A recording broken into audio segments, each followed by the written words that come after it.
नमस्कार। ग्रहों की गोचरीय स्थिति पर रेगुलर वीडियो पाने के लिए साप्ताहिक राशिफल, मासिक राशिफल, त्रैमासिक राशिफल और ग्रहों के बाकी गोचर पर भी रेगुलर अपडेट्स पाने के लिए जिसके हिसाब से आप अपने जीवन में थोड़ी गाइडेंस प्राप्त कर सकें, इसके लिए मेरे चैनल को अवश्य सब्सक्राइब करें।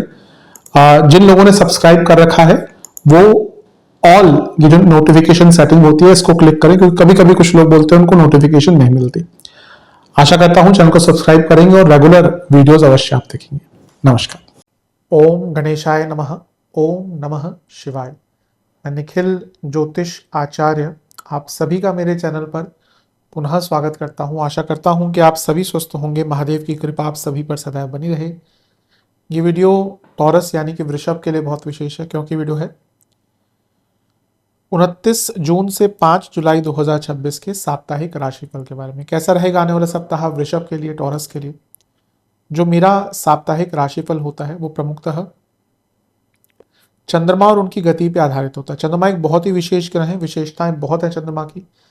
लेकिन जब हम साप्ताहिक राशिफल की बात कर रहे हैं तो पहला तो उनकी तेज गति, फिर उनका मन का कारक होना, और फिर उनकी क्वालिटी कि वह जिस भी भाव, राशि, ग्रह आदि के साथ संबंध संपर्क साधते हैं अपने गोचर में, उनको बहुत ही एक्टिवेट कर देते हैं। इन सभी कारणों से चंद्रमा का जो गोचर होता है विशेष होता है। चंद्रमा के गोचर के कारण हमारे मन मस्तिष्क, विचार, स्वभाव, सोचने के तौर तरीके, दृष्टिकोण, हर चीज पर डायरेक्ट इम्पैक्ट पड़ता है। और इसको समझने के लिए साप्ताहिक राशिफल बहुत विशेष होता है। इस अंधकारमय जीवन में ज्योतिष एक मात्र विद्या है जो हमें थोड़ा सा सहारा देती है, गाइड करती है। भले ही राशिफल बहुत ही सामान्य आधार पर दिए जाए, लेकिन एक जनरल गाइडेंस के लिए बहुत उपयोगी होते हैं। यदि आपकी लग्न राशि या चंद्र राशि टॉरस है, वृषभ है, दोनों ही देख सकते हैं गाइडेंस के लिए।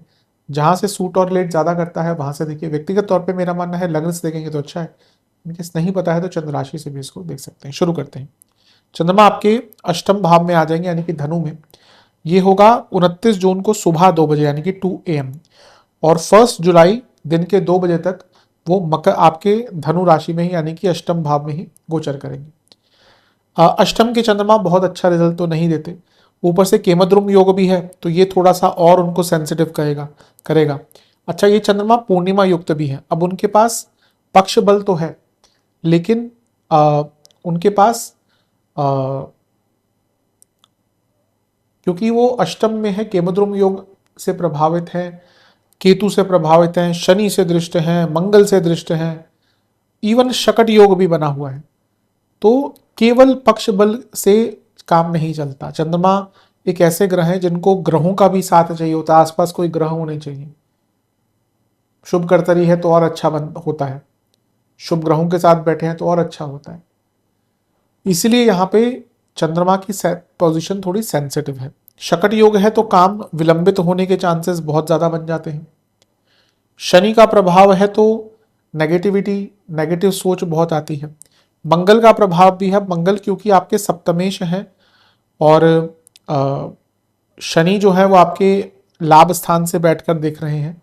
ये दोनों काम त्रिकोण है तो कोई इच्छा पूरी हो सकती है। लेकिन मंगल शनि अष्टम भाव, लॉट्स ऑफ फ्रस्ट्रेशन यहाँ पे ज्यादा दिख रही है।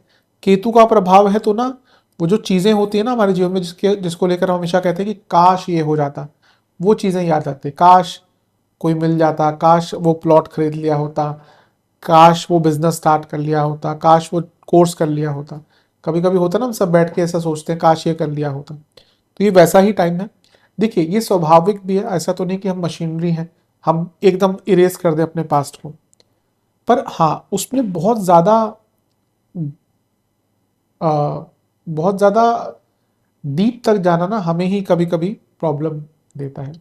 शनि का प्रभाव भी है, उदासीनता लाता है, और केतु का प्रभाव है ये आत्ममंथन के लिए अच्छा है। तो जहां एक और आप थोड़ा अतीत में जाएंगे, अगर थोड़ा उसको आत्ममंथन के लिए उपयोग कर लेते हैं तो और अच्छा है।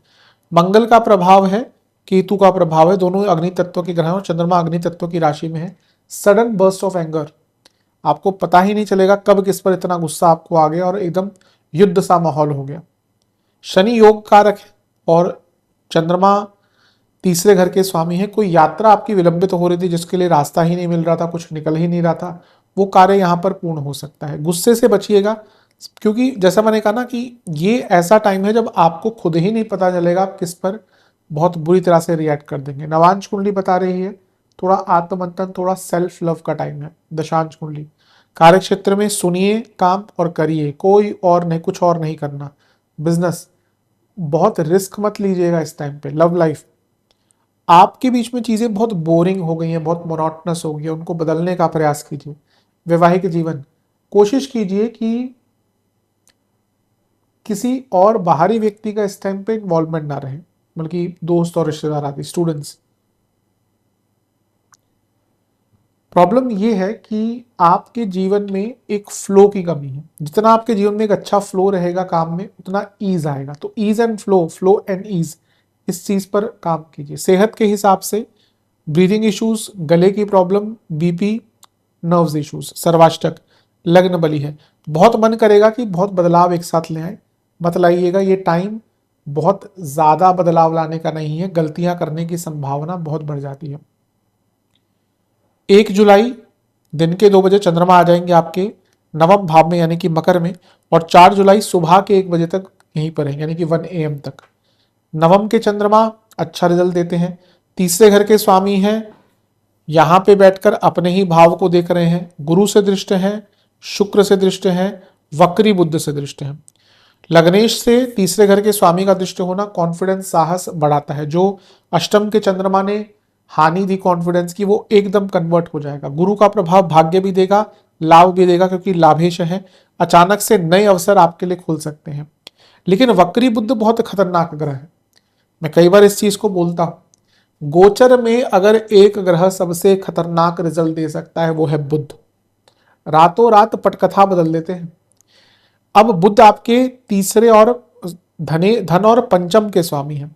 ज्यादा नहीं सोचना, ज्यादा ओवर एनालाइज नहीं करना, धन से संबंधित बड़े निर्णय नहीं लेने। गुरु का प्रभाव है, अष्टमेश है गुरु। जो लोग स्पेकुलेटिव मार्केट में पैसा लगाते हैं, बिल्कुल रिस्क मत लीजिएगा, वाणी पर कंट्रोल कीजिएगा। ये समसप्तक योग तीसरे और नवम में बड़ा है, आपको पता ही नहीं चलेगा आप अपने बड़ों से क्या बोल गए। अब वो बड़े घर के हैं तो फिर भी सुन लेंगे एक बार, ये ऑफिस में नहीं चलता।